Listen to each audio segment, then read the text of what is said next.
Okay, so I'm a certified management consultant working out of Calgary. I was in the course. I spent nearly 20 years there and became a everything we did in the military was around competency. It was around being the best that you could be, squeezing every last bit of performance out of whatever resource, which being in the Canadian military, of course, we never had any resources. We never have enough of anything. And so I became obsessed with this idea of competency. And in my youth, the world worked. And when I went into the corporate world, left, it was a bit of a culture shock when I realized most, they say they do, but then when you get into it, you don't. So I've been at this for close to 30 years now, longer than I care to remember, back when I didn't have gray hair. But you know, this is my religion, this competency thing. This is my the sermon today is around this whole idea of competency, why it matters, the relationships, and there's some significant monetary relationships. Everybody here's business, right? It's good because sometimes we have a mix of business and nonprofit. Yeah, but there's a bottom line benefit to competency, and we want to look at what that is. Look a little bit around the way you set up your organization and what you're actually doing in your organizations around competency.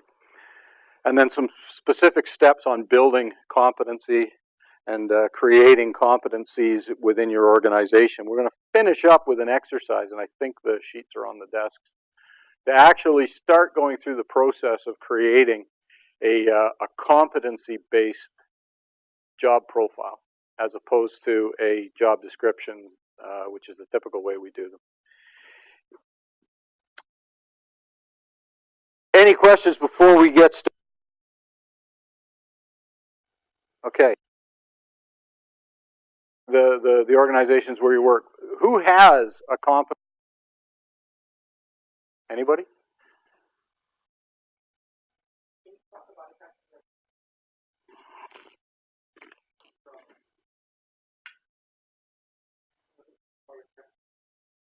Good there?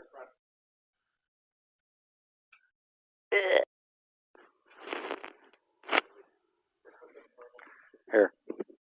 How's that? Okay, so who's running a competency-based organization or is focused on competency in their organization? Anybody?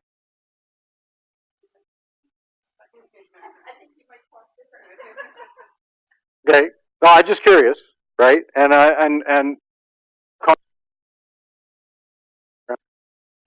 how do you measure? Or do you? No, go. Go ahead. And somebody throw the cube. Okay. So if you have one in your organization, you have learning and development. You actually spend money on it, right? How do you measure? it? As we probably should for the amount of money that we invest in training people. We probably are like everybody else, don't have a great measuring system, but we do, after we do any kind of training, we do like a testing of the training that they did do. And then, of course, we have evaluations that we do annually, but we also have quarterly check-in evaluations. And the evaluations are based on maybe not one specific training competency that they did throughout that year, but it might be a whole bunch of objectives that they're working on. So we're continually following up with it. And then there's a marking system with it. Okay. So you guys are actually measuring output-based, behavior-based change that happens as a result of training. Correct. That makes you rare. Because most organizations don't. Well, you're the expert, but I think probably a lot of people do it and they just maybe haven't documented it. Yeah, I got to be careful because this is going to screw up his microphone even more. Most organizations will measure things dollars spent on salaries, number delivered, number of this, number, and what it actually did to performance in the organization. A lot of compliance training stuff. Yeah, this because the government made you. Weird. I'm not used to carrying one of these around. So yeah, most of the stuff is like compliance based. It's stuff that you have to do, but it's not necessarily based on behavior. We're going to look at some different ways of doing this and some different ways of thinking about it. But first off, I want to look at why. You know, why it matters, why you should care. When we talk about competency, I'm going to wave my arm around, Scott. So if I wind up doing this and you can't hear me, then let me know. When we talk about competency, we have a specific definition in mind. And one of the problems with competency work is it's a relatively young field. And so every time you get a geek up here talking about it, we're all saying, we all use the same words, but we mean different things. So as a reference frame, when we talk about competency today, what we're talking about is the abilities of individuals to apply their particular skills and knowledge in a particular context for particular outcomes. That, for me, is what competency means. Okay? Competencies, as they're often defined, are these underlying skill sets, these the kind of foundation pieces that allow all of your technical skill and other things to actually be applied. We're doing a project right now where we're looking and mapping what these behavioral and other competencies are and how they relate to performance in organizations. And the interesting thing is when we track the best people in organizations, when you say, who's your best whatever? Inevitably, or not all, most of the time, what makes them the best isn't their technical skills. It's all this other stuff. Their communication skills, their collaboration skills, their innovation skills, their problem-solving skills, their ability to work with other people, and often to work around the management system in order to get stuff done. There's a different way of thinking about an organization around that and how to best take advantage of those skills and then grow them within your organization. So we're talking about how this works. So you can't read that slide, but it's on your stick, and I'll explain what I'm looking at. Okay, we talk about something called a Dreyfus scale, and if you don't know what that is, don't worry about it, because you do know what it is, because we've all seen them. Right? This is that kind of 5-level scale from I'm an idiot to I'm an expert. Okay? So from novice through advanced beginner all the way to expertise. And we talk to companies and you say, okay, well, what are you trying to create? What are you trying to do? What kind of a company do you want? Right? And what we find is they all, we hire competent people. We're down here. We want people who are competent and proficient.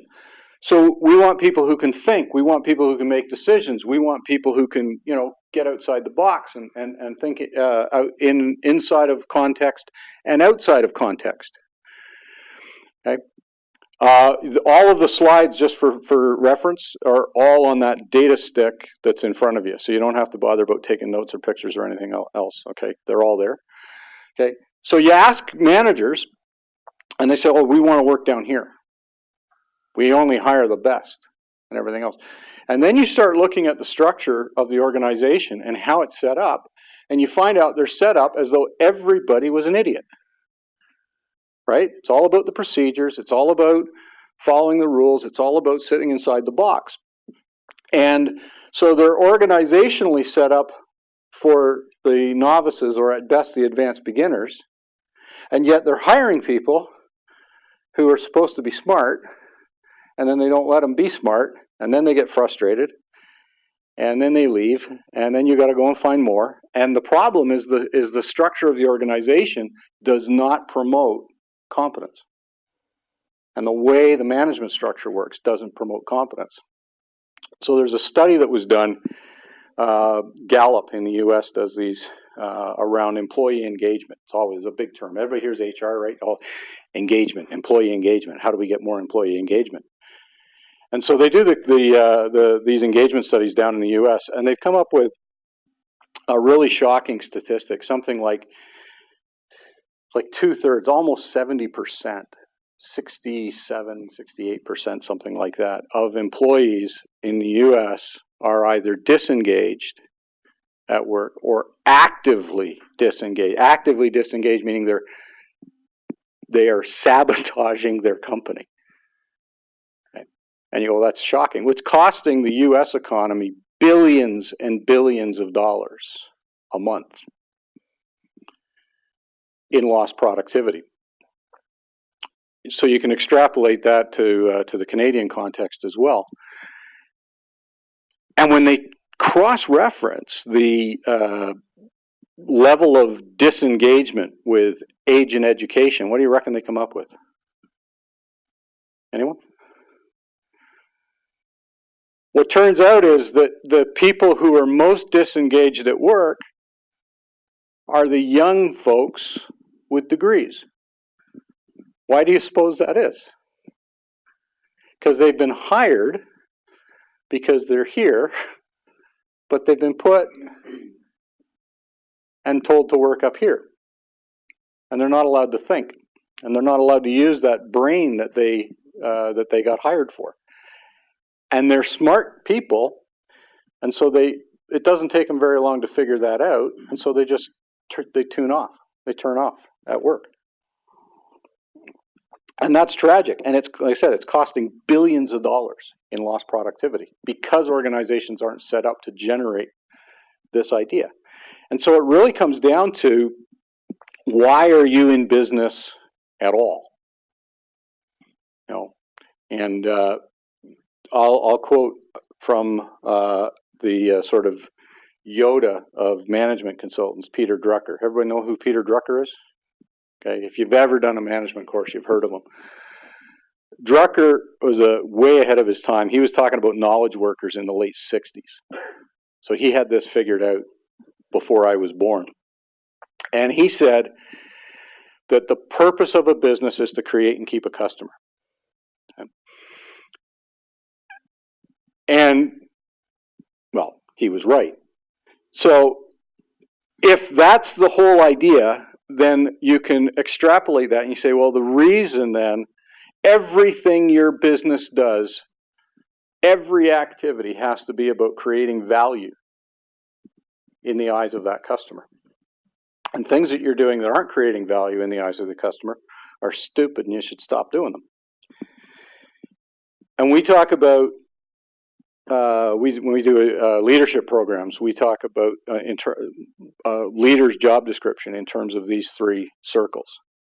So if you're a manager or a supervisor or a leader and you don't actually have a formal job description, this is your job description. Right? Achieve the task, which clearly, I mean, that's how you stay in business, right? But it's supported on a foundation of building up a team and developing the people on that team. And that to the extent that you spend most of your time down here, I got to be careful. I still think I'm in Hinton, and when I touched the thing, everything changed. So I got to be. But if you spend your time down on these bottom two circles, around building up people, developing people, and developing the teams that they work on and their ability to work together, what you find is that achieving the task just sort of happens. Because you get management out of people's way and let them do what they're being paid to do.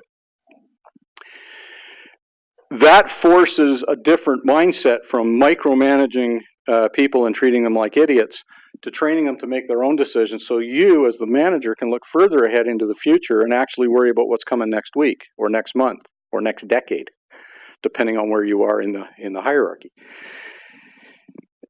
If you focus on those bottom two circles, around building people up, around developing people, developing competency, the payoff for your firm is, I mean, it's just unbelievable in terms of the ROI.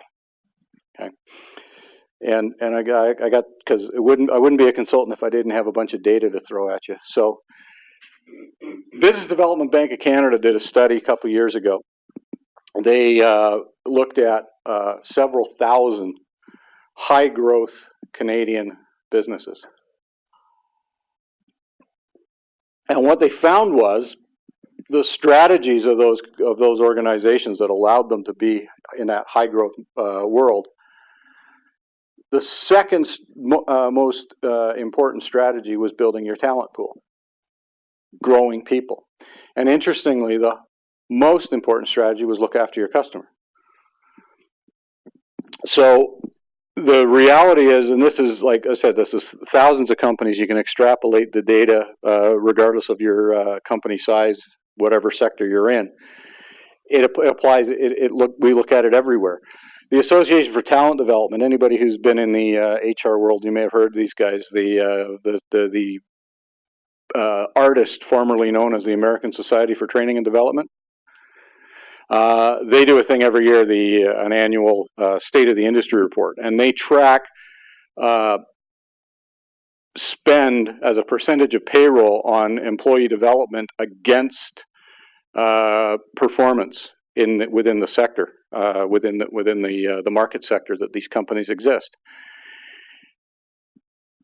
Oddly enough, those companies that spend more outperform companies that don't. And the cutoff line happens at around 2% of payroll. So above 2%, if you're paying 2% or more of payroll and investing that in growing people, the performance curve is almost logarithmic beyond that point, which is really kind of cool.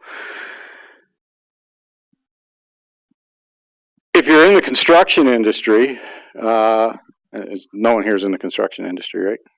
Oh, good. Okay. You know BuildForce?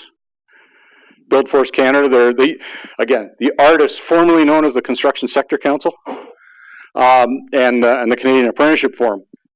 They've done studies around investment in basic skills for apprentices, and so CAF did it across all of the apprenticeable trades, and they came out with an ROI of, for every dollar spent by an employee in essential skills upgrading for, these are the usually lowest level workers in that organization, the ROI is 3 to 1. So for every dollar they put in, they're getting $3 back in improved safety, quality, and productivity, and lower costs. BuildForce did the same study, focused on just on construction, primarily in the ICI sector, so institutional commercial construction. And they were at $26.34 return to the employer for every dollar spent on upgrading the essential skills of apprentices. So if I could tell you that I could get you a 2,600% return on your investment, would you do it?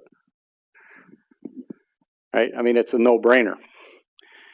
But it's a cost, so we don't do it. We don't invest in those things, and so many companies just don't. Okay? And this is the lowest level. This is basic literacy. Right? We're not even talking higher level cognitive skills. We're not talking higher level problem solving skills. This is just making sure people can read the manual, read the directions, know what they're supposed to do. So it's incredible ROI. One of my clients, again in the construction sector, up in Edmonton, a company called Wayward Steel, started working on a very focused competency program. They had a couple of horrific accidents about 5 years ago, a little over 5 years ago. They just about got some people killed, and they said, never again. It's never going to happen on in one of our sites again. So they threw out their safety program, because it was a award-winning safety program, but clearly it wasn't working because people were still getting hurt. And so they focused entirely on doing things right. That's their safety program. Competency. Doing things properly. And since then, they've gone over 5 million person hours in the shop and in the field without a lost time accident. And these guys, this is heavy steel fabrication and erection. That industry is lucky to go a week without getting somebody dinged up on the job. Because it's real easy to get hurt when you're moving 10 tons of steel around. 800% improvement over their historical averages, a 3,500% improvement over the record they had when they decided to go down this road. $1.5 million in cost savings just in workers' comp premiums as a result of not having people get hurt. And the only thing they've changed is a focus on doing things right. Okay, and if that's not enough to convince you, Canadian Natural Resources, CNRL, Bolted Joint Integrity Management Program. Maintenance on refiners and upgraders involves unbolting a bunch of flanges and pipes and things. And there's, well, they leak if you don't put them together properly. When they leak, if you're moving hot bitumen through them, bad things happen. So people get, you know, it causes leaks, it causes fires, it causes explosions. So they spent a little more than a half a day before every maintenance cycle reviewing and making sure that millwrights and pipe fitters and other people working in maintenance were torquing bolts properly. Okay. Since then, over 40,000 flanges without a leak. They've doubled their refining and upgrading capacity with the same maintenance force. And it's millions and millions of dollars in cost savings. I have no idea what a refinery, how much the dollars are in a day. But I mean, and it's simple stuff. Focus on competency. So when you start focusing on bigger competency, right? I mean, this is huge. We're talking millions. At the level of the economy, we're talking billions, trillions of dollars in improvements, in savings. And it's critical because the robots are coming, right? And if you want to stay relevant, you've got to be able to think. And if you want your organization to be relevant, you have to be able to think faster than the other guy. So the bottom line is, if you want to grow your business, you have to grow your people. That's where it starts. It's a leading indicator. It is the best leading indicator of future performance of organizations, is what they're doing to grow their talent pool internally. Okay. You want to know who's going to be doing really, really well 5 years from now in your industry? Look at who's spending, investing in people, because they will outperform their competition. And again, it really doesn't seem to matter what industry, what sector, what kind of organization it is. It's the ones that can operate that way. So, got to catch up in my slides here. Okay, and we know this, and we've known this for years. This is not new. Instinctively, we know that this is the case, right? But companies don't do it. Why not? Like I said, I mean, basic skills, 2,600% return on investment. Say again? Yeah, but as I said, for every dollar you spend, this is an investment. And it's better than 1% on a GIC, right? Companies don't do it. And the reason is, right, have anybody ever heard of Douglas McGregor? No management geeks? Okay. Has anybody heard of Theory X and Theory Y management? Some yes, some no? Oh, okay. Douglas McGregor was a prof at MIT. He wrote a book in 1960, so it's older than I am. This is not new stuff. It was called The Human Side of Enterprise. And he presented this idea around what he called Theory X and Theory Y. Theory X basically says people are cattle, they're all stupid, they're all lazy, and if you don't kick them, they won't do anything at all. I'm paraphrasing. Theory Y says people generally want to do good work, want to be valued, want to feel that what they do matters, and they're naturally motivated to perform in that kind of an environment. Okay? These are not these are kind of extremes, and companies kind of shift back and forth around here. But the reality is most of our organizations, and certainly the way we train managers, is focused on this. It's the Theory X side. It's about close supervision. It's about driving performance through incentives or punishments and everything else. It's about paying people for performance. Because we all hear, like, everybody, you got to pay them more if you want more out of them. And we know that doesn't actually work, right? People work to get the raise, but once they get it, they go back to where they were before, right? So we have so many managers that are doing this theory, that really live in a Theory X world, even though they may claim they don't. Theory X, this is your classic Theory X manager, okay? So you don't want to be Mr. Burns. And when we ask managers, we say, okay, well, what is it, Theory X or Theory Y? They'll go, oh, Theory Y. Oh, yeah, I love people. They're great. We want them, kumbaya. That's the way that's the way I want my organization to run. And then they'll turn around a half a beat later and they'll say something like, but those people that work for me, man, if we didn't grind, we'd never get anything done. Which is actually funny, but the point is, you create the expectation, and then you get what you expect. And so, organizations that are set up around that Theory X paradigm, around that everybody's an idiot approach to management, that's what they get.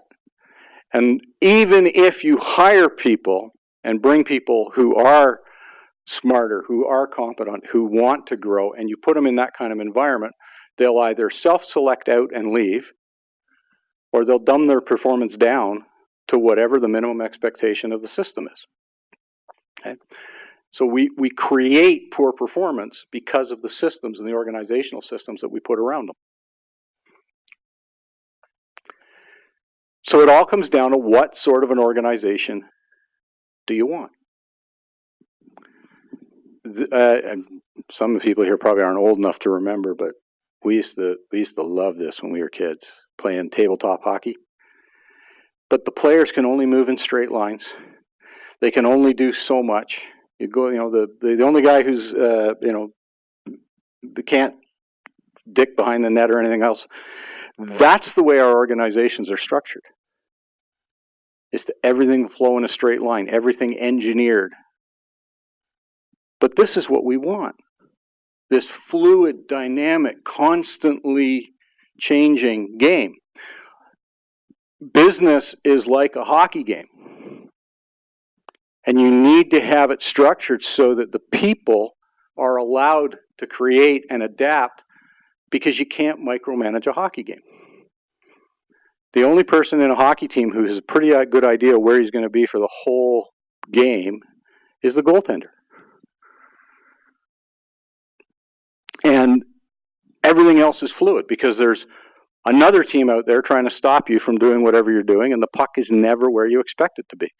So the good teams create. They're very dynamic. The leadership is whoever's got the puck.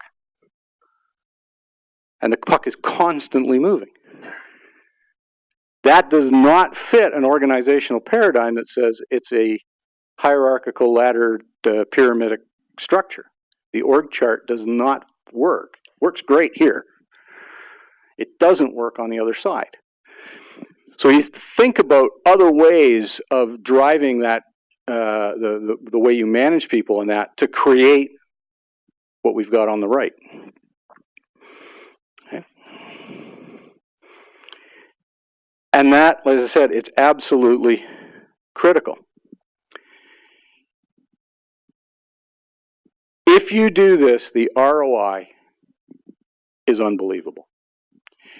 If you operate this way, in this kind of, I mean, it's scary, but it's this almost an organization that operates like an immune system, right? Which is layered. It's got levels of specialization as well as generalization, and it can react to the threats that it's seen in the past, but it can also react autonomously to things it's never seen before. That's the way the immune system works. And it does that while it's embedded inside of the organization, the body, and it just does it, and it does it automatically. Organizations that are set up to operate that way are more flexible, they're more adaptable, they make more money, they can react to in a competitive environment, they can live in ambiguity, and they will thrive there. Okay. Stanley McChrystal, who was the head of special operations in Iraq when they were trying to fight the Al-Qaeda, and the Americans were losing. Most sophisticated military on the planet, best weapons, best resources, best intel, best of everything. And they were losing in Iraq against a bunch of people with no structure, running around blowing things up. And they created a completely different way of operating, which is like a hockey team. Broad general directions, a lot of shared responsibility, a lot of shared leadership, collective consciousness, and decentralized execution. And then they started to win because they could think faster than their opponent, because they could react and adapt faster than the opponent could. And that's in that environment, in the environment that I came from in the military, that means people go home. Or, well, they walk off the plane. They don't get carried off the plane. Okay. In business, it means you're around next year because you've managed to outmaneuver, outthink, outfight, outcompete your opponent. So it's absolutely critical. Unless you're in a very, very rigid, static, never-changing environment, and anybody in business who's in a never-changing, static environment, you have to start thinking about how do we develop competent, multidisciplinary, semi-autonomous teams of people who can just go out and get it done. How do we run our organization like a hockey team? Okay. So in my first part of the sermon, I will end, okay. I'll quote Drucker again, because he's kind of like, for us consultants, he's kind of like Yoda. All right. What he said was that knowledge, you can cross knowledge out, but competency. It has to be improved, it has to be challenged, it has to be increased constantly, or just like any other muscle, it'll atrophy and vanish. So your organizations need to be set up, your management style needs to be set up to constantly drive improvements in competency. Because the payoff, as I said, is unbelievable in terms of the ROI. Thus endeth the first part of the sermon. Are there any questions? Have I shocked people? Have I scared you all off? Anybody? Comments, questions?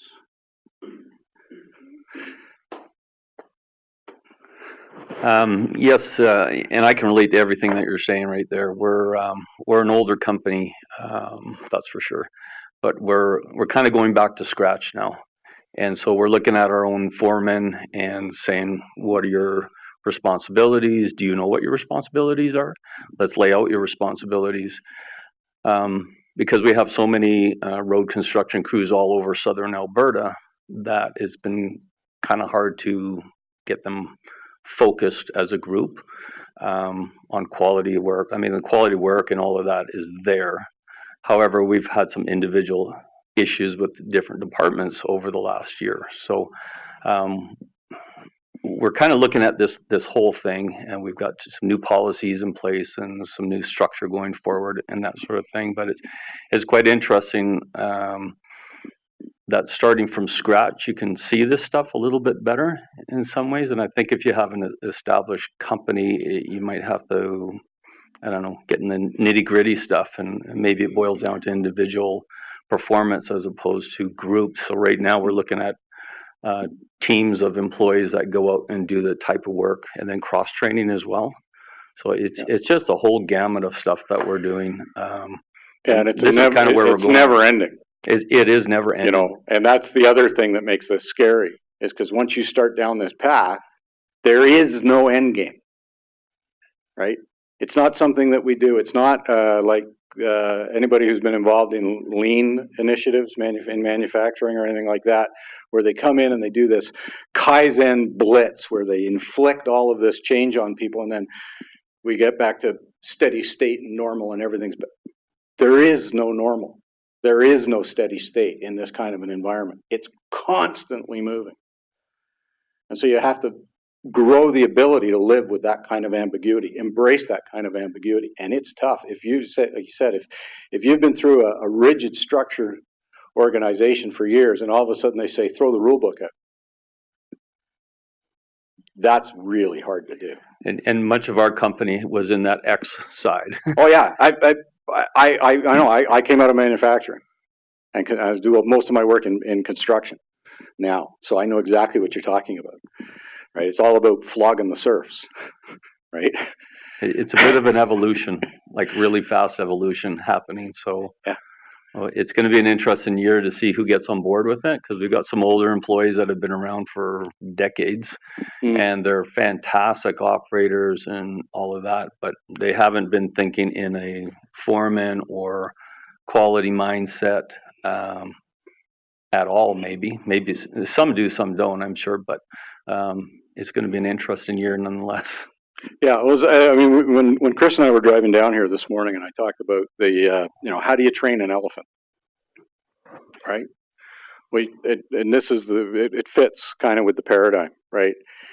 You train an elephant by tying a chain around its leg when it's a baby, and it learns that there's a chain on its leg. Later on, when it's a fully grown elephant, and it's quite capable of going and snapping that chain, it never does, because it's learned that it can't. And eventually you can take the chain off and it won't go away because it knows it's supposed to stand here. And if your organization is structured with chains like that, and you grow people with those chains, even if you take the chains off, nothing will change. So you've got to drive that, and it's a leadership. It takes real guts to let people, kick them out of the pasture, right? And if you've all been where there's an old horse, and if you took the fence down, the horse still wouldn't leave. It's going to sit there in the same pasture it's been in its whole life, because that's where it belongs. It's happy there. Won't even go near the fence. So we got to get the fences down, but then we've got to push people over out into the next pasture and force them to get comfortable with that kind of ambiguity. It's really hard. It's easier in smaller organizations. It's easier with startups because you can grow the culture from the beginning. My guess is, and I said this to Chris as well, is that I've been preaching this for a long time. People are starting to pay attention. It's actually starting to resonate. People are starting to see the value in moving in this direction. In 10 years, I won't have to talk about it anymore, because the only companies that will be left standing are the ones that operate this way. That's my belief. That's what I mean. That I guess I got to believe it, because it's what I do for a living. So I want to retire someday. But it's really, really, really hard. But you have to do it, right?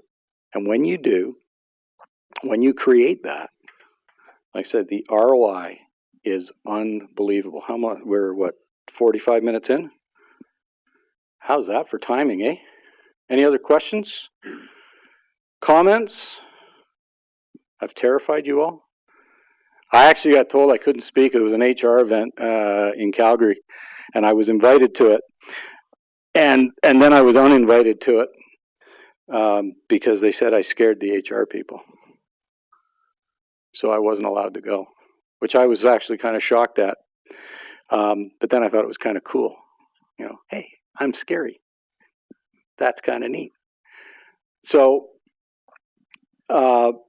we're at the end of our first session. 5 minutes. Grab an extra cup of coffee. Hit the bathroom, whatever. And we'll get back. It's just about 10:02, so we'll get back at 5:02 and get into the next piece.